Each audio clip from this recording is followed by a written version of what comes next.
Hello guys, welcome back. आज मैं आप लोगों को बताने वाली हूँ twin to twin transfusion syndrome को हम डायग्नोज कैसे करते हैं और उसको मैनेज कैसे करते हैं। तो इससे पहले कि मैं अपना वीडियो शुरू करूँ, आप प्लीज़ मेरे चैनल को सब्सक्राइब कर रहे हैं। अगर कोई भी क्वेश्चन हो तो आप कमेंट बॉक्स में मेंशन कर सकते हैं। ओके, तो चलिए देखते हैं। Twin to twin transfusion syndrome के बारे में मैंने डिटेल से बताया है पिछले वीडियो में। अब मैं उसका डायग्नोसिस और मैनेजमेंट बताऊँगी। तो क्या क्राइटेरिया होता है twin to twin transfusion syndrome को डायग्नोज करने का। तो सबसे पहले तो देखते हैं कि अगर मोनोकोरियोनिक डायम्नियोटिक फीटस है तो फिर वहाँ पे ज़रूरी हो जाता है पता करना कि twin to twin transfusion syndrome है या नहीं है। तो अगर बेबी सेम सेक्स का हो तो भी हम पता करते हैं। मोनोकोरियोनिक डायम्नियोटिक होगा प्लस प्लेसेंटा तो भी हमें चेक करना होगा कि डायग्नोज करना होगा कि twin to twin transfusion syndrome है या नहीं। दूसरा क्या होगा, अगर दोनों बेबी के बीच में वेट डिफरेंस मोर देन 20% हो। नेक्स्ट क्या हो सकता है, पॉलीहाइड्रोमनियोज इन लार्ज ट्विन। बड़े ट्विन में क्या हो, पॉलीहाइड्रोमनियोज देखने को मिले। आई मीन उसमें जो लिक्विड होता है एमनियोटिक फ्लूइड वो ज़्यादा हो। ओलिगोहाइड्रोमनियोज भी हो सकता है, जो छोटी वाली बेबी है उसमें ओलिगोहाइड्रोमनियोज होता है। स्टक ट्विन, ट्विन जो होता है वो एमनियोटिक सैक में स्टक कर किया हुआ रहता है, चिपका रहता है। अगर दोनों बेबी के बीच में हीमोग्लोबिन डिफरेंस मोर देन 5 ग्राम पर डीएल हो तो भी हमें डायग्नोसिस में ये मिलता है कि twin to twin transfusion syndrome है। अब इसमें देखते हैं कि जो ये वेट डिफरेंस है और फिर ये हीमोग्लोबिन डिफरेंस है, तो इसके लिए हम रेफरेंस क्या लेते हैं। तो रेफरेंस हम जो पॉलीहाइड्रोमनियोज वाला बेबी होता है ना, जो लार्ज बेबी होता है, उसको हम रेफरेंस एज ए रेफरेंस लेते हैं।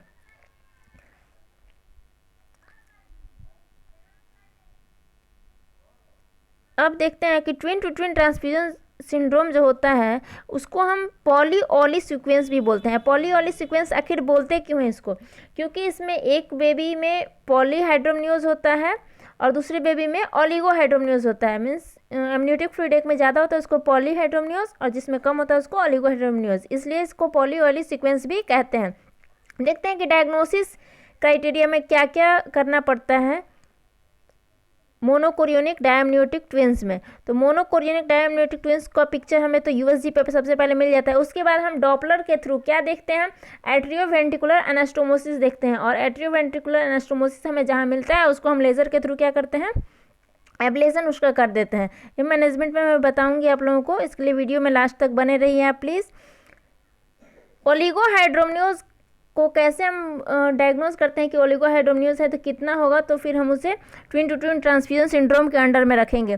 तो सबसे पहले तो इसके लिए होता है एमनियोटिक फ्लूइड इंडेक्स। ये एक टेस्ट होता है जिसमें पता चलता है कि लिक्विड का लेवल कितना है। तो एक एमनियोटिक सैक को 4 पार्ट में डिवाइड किया रहता है। इसमें जो बड़ा जो पॉकेट होता है उस पॉकेट के लिक्विड को चेक करते हैं। अगर उसका लिक्विड लेस देन 2 सेंटीमीटर है लिक्विड इन पॉकेट तो उसको डोनर ट्विंस बोलेंगे। और दूसरे क्या है, जो पॉलीहाइड्रोमनियोज में more than 8 centimetre liquid pocket है तो वो क्या होगा, रेसिपिएंट होगा। और तब हम बोलेंगे अगर लेस देन 2 सेंटीमीटर लिक्विड है एक बेबी में तो उसको हम बोलेंगे कि पॉलीहाइड्रोमनियोज ओलिगोहाइड्रोमनियोज का केस है और इसमें twin to twin transfusion syndrome है। नेक्स्ट देखते हैं कि एचपी डिफरेंस कितना होगा। एचबी डिफरेंस मैंने इससे पहले भी बताया कि 5 ग्राम % होता है और वेट डिफरेंस मोर देन 20 ग्राम % होता है। लार्जर बेबी को ही एज ए डिफरेंस लेते हैं। ओके, फिर देखते हैं कि मैनेजमेंट कैसे करते हैं। तो मोर्टालिटी जो होता है ना, डेथ रेट, तो वो twin to twin transfusion syndrome में एग्जैक्ट 100% होता है if present at 26 week before. मतलब 26 वीक पे या उससे पहले अगर प्रेजेंट करता है बेबी तो उसमें 100% मोर्टालिटी होता है। डायग्नोसिस कैसे इसका बनाते हैं, तो डायग्नोसिस का बनाते हैं यूएसजी से और डॉपलर से, ठीक है, जिससे हमें एट्रियोवेंट्रिकुलर एनास्टोमोसिस पता चलता है। और उसका ट्रीटमेंट कैसे होता है, तो लेज़र एब्लेशन करते हैं। लेज़र के थ्रू एब्लेशन हम कर देते हैं एट्रियोवेंट्रिकुलर एनास्टोमोसिस को। और नेक्स्ट क्या करते हैं हम, एमनियो रिडक्शन। जो बेबी में एमनियोटिक फ्लूइड ज़्यादा है, मीन्स पॉलीहाइड्रोमनियोज का केस है, तो उस बेबी का क्या करते हैं, एमनियोटिक फ्लूइड को कुछ बाहर निकाल देते हैं, एमनियो रिडक्शन कर देते हैं ताकि उसको बहुत ज़्यादा मतलब बेबी फूला फूला नहीं, बहुत ज़्यादा उसका वेट गेन नहीं हो जाए। दूसरा क्या है, सिंगल फीटल रिडक्शन। अगर जो पेशेंट है वो कुछ पहले ही प्रेजेंट कर जाता है, टाइम से पहले फर्स्ट ट्राइमेस्टर में ही प्रेजेंट कर जाता है, सेकेंड ट्राइमेस्टर मतलब अर्ली डायग्नोसिस हो गया कि twin to twin transfusion syndrome होने वाला है यहाँ पे, तो उसमें सिंगल फीटर रिडक्शन कर देते हैं। मीन्स जो एक फीटस जो है जो स्टक कर गया होता है एमनियोटिक सैक में, उसका हम रिडक्शन कर देते हैं। उसके हार्ट में KCl डाल के, पोटेशियम क्लोराइड डाल के, और फिर उसको मार दिया जाता है। ओके, फिर नेक्स्ट देखते हैं, एक पॉइंट है ट्विन एनीमिया पॉलीसाइथेमिया सीक्वेंस। ये भी एक कॉम्प्लिकेशन है मोनोकोरियोनिक डायम्नियोटिक जो ट्विंस होते हैं उनका। तो इसमें क्या होता है, ट्विन एनीमिया पॉलीसाइथेमिया। आप समझ सकते हैं कि एनीमिया मीन्स एनीमिक बेबी होगा, और पॉलीसाइथेमिया मीन्स जिसमें बहुत ज़्यादा हीमोग्लोबिन का लेवल होता है। तो इसमें HB डिफरेंस कितना होता है, मोर देन 5 ग्राम % में होता है। लेकिन इसको टैप्स बी के नाम से भी जाना जाता है, ट्विन एनीमिया पॉलीसाइथेमिया सीक्वेंस को। इसमें सिर्फ और सिर्फ HB का ही डिफरेंस देखने को मिलता है, no weight difference, no liquid difference. और इसका डायग्नोसिस कैसे होता है, तो डायग्नोसिस जो होता है वो डोनर ट्विन में जो उसका मिडिल सेरेब्रल आर्टरी का पीक सिस्टोलिक वॉल्यूम जो होता है वो 1.5 से मतलब 1.5 टाइम्स इंक्रीज किया होता है, मल्टीपल्स ऑफ मीडियन यूनिट। और रेसिपिएंट ट्विंस जो होता है ना, उसका मिडिल सेरेब्रल आर्टरी का जो पीक सिस्टोलिक वॉल्यूम जो होता है वो less than 1 multiple of median हो जाता है। ओके, अब नेक्स्ट देखते हैं कि twin reserve arterial perfusion syndrome. ये भी एक सिंड्रोम है। इसमें क्या होता है कि डोनर ट्विन जो है वो नॉर्मल होता है और हेल्दी बेबी होता है, लेकिन जो रेसिपिएंट ट्विन है ना वो एक कार्डियक होता है, मीन्स उसमें हार्ट होता ही नहीं है। तो डोनर ट्विन जो है अपना ब्लड सप्लाई में से उसको शेयर करता है, रेसिपिएंट को शेयर करेगा। तो अगर उसमें हार्ट नहीं है तो हार्ट होता है तभी तो अपर बॉडी में, अपर बॉडी पार्ट में सप्लाई जाता है। लेकिन रेसिपिएंट जो है उस वो एक कार्डियक है, उसमें हार्ट नहीं है, सिर्फ लोअर ट्रंक है। तो क्या होगा ना कि एक बेबी का स्टोमक टाइप्स बन जाएगा और एक छोटा सा हेड बन जाता है, हेड लाइक स्ट्रक्चर बन जाते हैं। लेकिन इस बेबी के लेग्स जो होते हैं ना वो वेल डेवलप हो जाते हैं, मतलब लोअर लिम्ब वेल डेवलप होते हैं, क्योंकि इसे डोनर ट्विन से मिल रहा है ब्लड। और लेकिन ये ब्लड जो मिलता है ना वो डीऑक्सीनेटेड रहता है, क्योंकि हार्ट है ही नहीं, तो फिर हार्ट और लंग्स होगा तभी तो वो ऑक्सीजनेट होगा ना। ओके, फिर देखते हैं इसमें क्या प्रॉब्लम आता है। तो इसमें होता है कि cardiac failure of the donor baby. जो बेबी ब्लड दे रहा है, सप्लाई दे रहा है दूसरे को, रेसिपिएंट को, उसमें कार्डियक फेल्योर होता है occur as it pumping blood to himself as well as recipient, क्योंकि ये खुद को भी सप्लाई दे रहा है और दूसरे मतलब रेसिपिएंट को भी सप्लाई दे रहा है। तो इसलिए इसमें हार्ट फेलियर होने का मतलब ओवरलोड वर्क का होने की वजह से इसके हार्ट पे ज़्यादा वर्कलोड हो जाता है, इसकी वजह से हार्ट फेलियर होने के चांसेस होते हैं। The blood goes from donor to recipient via arteriovenous anastomosis. Arteriovenous anastomosis के थ्रू ही ब्लड जाता है। हैव डीऑक्सीनेटेड ब्लड, ये कैसा ब्लड होता है, हमेशा डीऑक्सीनेटेड ब्लड होता है। तो डीऑक्सीनेटेड ब्लड जो है वो जाता है रेसिपिएंट ट्विंस को टू कीप्स इट अलाइव, इसको जीवित रखने के लिए। However this deoxygenated blood goes only to lower limb of the baby. ये कहाँ जाता है, सिर्फ लोअर लिम्ब में जाता है, मैंने पहले ही बताया। तो इसलिए क्या फॉर्मेशन हो जाता है, मास ऑफ फ्लैश, मतलब एक मांस का टुकड़ा के टाइप में फॉर्मेशन होता है, विथ वेरी स्मॉल हेड, छोटा सा हेड उसमें भी फॉर्मेशन होगा, and properly form lower limb, लेकिन लोअर लिम्ब अच्छे से फॉर्मेशन हो जाता है। ओके, तो ये हो गया हमारा trap, twin reserve arterial perfusion syndrome. अब आते हैं कुछ 4 नंबर जो कॉम्प्लिकेशन है उसके बारे में बात करते हैं। 4 नंबर कॉम्प्लिकेशन है single fetal demise. Single fetal demise means एक बेबी की डेथ। तो if happen in early pregnancy, अगर बहुत पहले ही प्रेगनेंसी में हो जाता है, अगर बेबी डेथ कर जाता है पहला, तो उससे क्या होगा, बेबी का जो भी सेल्स वगैरह होंगे वो टोटली एब्जॉर्ब हो जाएंगे और फैगोसाइटोज हो जाते हैं फैगोसाइटिक सेल्स के द्वारा, ठीक है। लेकिन अगर यही लेट फेज में होता है, means second trimester, third trimester में अगर सिंगल एक बेबी जो डेथ कर जाती है या फिर डेथ कर जाता है, तो उस टाइम में ज़्यादा कॉम्प्लिकेशंस होते हैं। तो देखते हैं क्या होता है। तो सबसे पहले बेबी गेट्स टोटली एब्जॉर्ब। अगर फर्स्ट ट्राइमेस्टर में हुआ तो जो डेथ किया हुआ बेबी है वो क्या होता है, टोटली एब्जॉर्ब हो जाता है। तो उसके बाद डिलीवरी के टाइम में जो नॉर्मल डिलीवरी होती है तो उसमें सिंगल फीटस मिलता है। उस फीटस को क्या बोलते हैं हम? वैनिसिंग ट्विन बोलते हैं। That is normal baby will born and other baby won't be seen at delivery, क्योंकि नॉर्मल बेबी जो रहता है वही जन्म लेता है और दूसरा जो बेबी वैनिस हो गया वो दिखाई नहीं देता है। It happens in late second trimester और थर्ड ट्राइमेस्टर टू, मतलब ये सेकेंड और थर्ड ट्राइमेस्टर में भी हो सकता है सिंगल फीटल डिमाइज। तो इसमें क्या दिक्कत होगा? Both healthy and compromised baby are well form, क्योंकि जो हेल्दी बेबी है और जो डेथ किया हुआ बेबी है वो दोनों का फॉर्मेशन अच्छे तरह से हो गया रहता है। Are more complication likely to occur in this scenario, तो इस केस में बहुत ज़्यादा कॉम्प्लिकेशन होने के चांसेस होते हैं।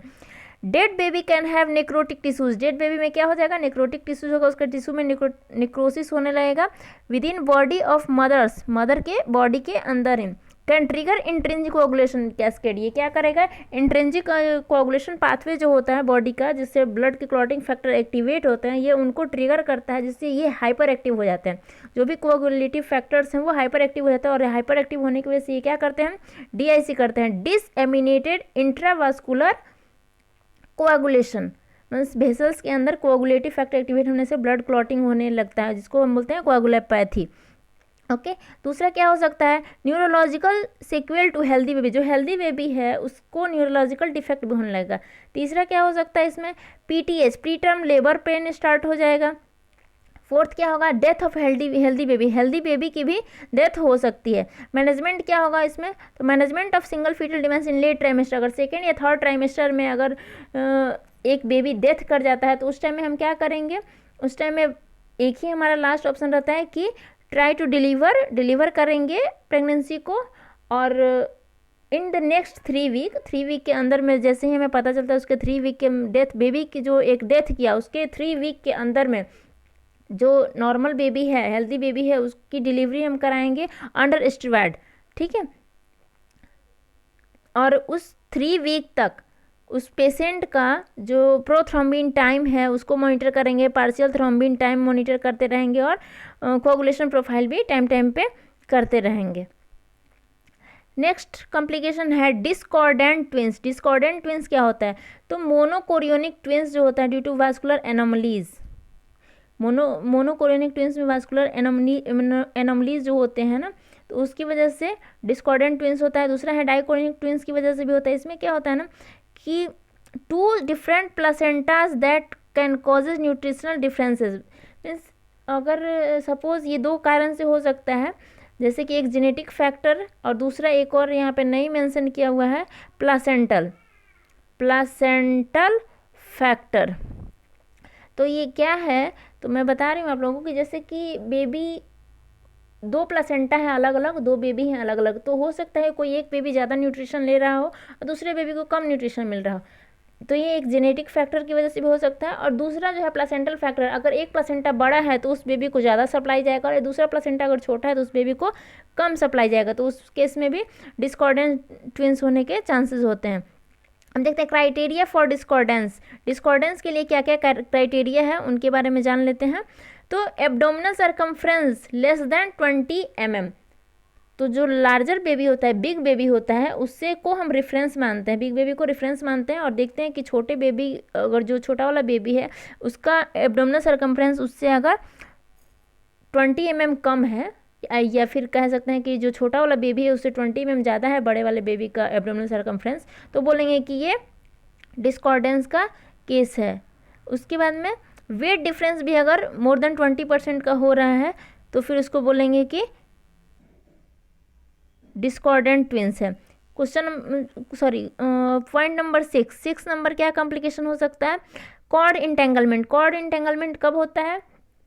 जब दोनों बेबी एक ही सैक में हो, प्लासेंटा तो ठीक है, प्लासेंटा भी एक हो और उसके बाद में एक ही सैक में हो, तो क्या होता है? ऑकर्स इन मोनोकोरियोनिक मोनोएमनियोटिक, मीन्स एक ही कोरियन है एक ही एमनियोन होता है, एक ही एमनियोन एक ही सैक में होगा बेबी, तो मूव ज़्यादा करता है जब बेबी, तो क्या होगा? आपस में दोनों अपने कॉर्ड को क्या करेंगे? फंसा लेंगे, जिसकी वजह से कॉर्ड इंटेंगलमेंट देखने को मिलता है।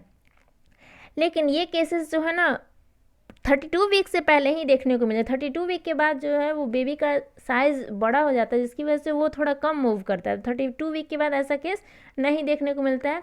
अगर कॉर्ड इंटेंगलमेंट का केस आता है तो जनरली 32 वीक से पहले आता है। 7 नंबर कॉम्प्लिकेशन पे आते हैं, ये है एब्रप्शन। एब्रप्शन के बारे में मैंने बताया था कि अगर प्लासेंटा बहुत बड़ा है तो एब्रप्शन होने के चांसेस बनते हैं। PROM, 2 बेबी हैं, ट्विंस है, तो उसमें यूट्रस का प्रेशर जो है पड़ते रहता है एमनियोटिक सैक पे, यूट्रस काफ़ी ज़्यादा इनलार्ज होता है जिसकी वजह से तो प्रीमैच्योर रप्चर ऑफ मेम्ब्रेन होने के चांसेस होते हैं। सेप्सिस हो सकता है, infection. Intra uterine death of one और बोथ फीटस, दोनों, एक बेबी या दोनों बेबी इंट्रा यूट्राइन लाइफ में ही डेथ कर सकते हैं। Clinical diagnosis for twin pregnancy, अब आइए देखते हैं तो क्लिनिकली कैसे डायग्नोज करेंगे। तो सपोज़ अगर सिंगल बेबी हो तो सिंगल बेबी के लिए तो हमने पढ़ा था ना कि पीरियड ऑफ जेस्टेशन में कितना उसका हाइट होता है, फंडल हाइट कितना जाता है, वो सारे पढ़े थे हमने। तो उसी तरह से जब ट्विन प्रेगनेंसी होता है ना तो उस टाइम में यूट्राइन हाइट जो होता है वो पीरियड ऑफ जेस्टेशन में जितना हाइट होना चाहिए उससे बड़ा ज़्यादा होता है, तो फिर हमें डाउट होता है कि हो सकता है ये ट्विन प्रेगनेंसी है। Multiple fetal part fell on the leopard maneuver, leopard maneuver जब करते हैं तो कई सारे फीटल पार्ट फील होते हैं। 2 fetal heads felt on leopard maneuver, Leopold maneuver पे 2 फीटल हेड भी फील किया जा सकता है। मैटरनल कॉम्प्लिकेशन क्या होगा ड्यू टू ट्विन प्रेगनेंसी, तो सबसे बड़ी बात है फर्स्ट ट्राइमेस्टर में और सबसे पहले देखने को मिलता है, क्योंकि प्रेगनेंसी में HCG का लेवल हाई होता है, लेकिन अगर ट्विन प्रेगनेंसी है तो HCG का लेवल डबल हाई हो जाता है, तो उसकी वजह से बहुत ज़्यादा हाई HCG की वजह से हाइपर इमेसिस बहुत ज़्यादा इंक्रीज़ करते हैं, बहुत ज़्यादा वोमिटिंग होती है। दूसरा है increase fluid volume in body में फ्लूइड का वॉल्यूम भी बढ़ जाता है जिसकी वजह से कार्डियक आउटपुट ज़्यादा होने लगता है फीमेल में, और increase chances of heart failure के भी चांसेस ज़्यादा हो जाते हैं उसमें। Anaemia more likely in twins as compare to singleton pregnancy में, सिंगल प्रेगनेंसी में एक फीमेल को कितना आयरन मेक बनाना होता है, जितना आयरन मेक बनाना होगा उसका 2 गुना आयरन बनाना ज़रूरी हो जाता है ट्विंस में, लेकिन वो 2 गुना बन नहीं पाता है। यही कारण है कि एनीमिया जो है वो ट्विन प्रेगनेंसी में ज़्यादा देखने को मिलता है। इंक्रीज लिक्विड, अगर लिक्विड ज़्यादा है तो उसकी वजह से क्या होगा, कंप्रेशन ऑफ यूरेटर्स, यूरेटर पे यूट्रस का क्या होगा, दबाव पड़ेगा, तो यूरेटर के कंप्रेशन की वजह से ऑब्स्ट्रक्टिव यूरोपैथी होता है। Okay, thank you. अगर मेरी वीडियो पसंद आई हो तो आप प्लीज़ मेरे चैनल को सब्सक्राइब करें और मेरे साथ बने रहें हमेशा।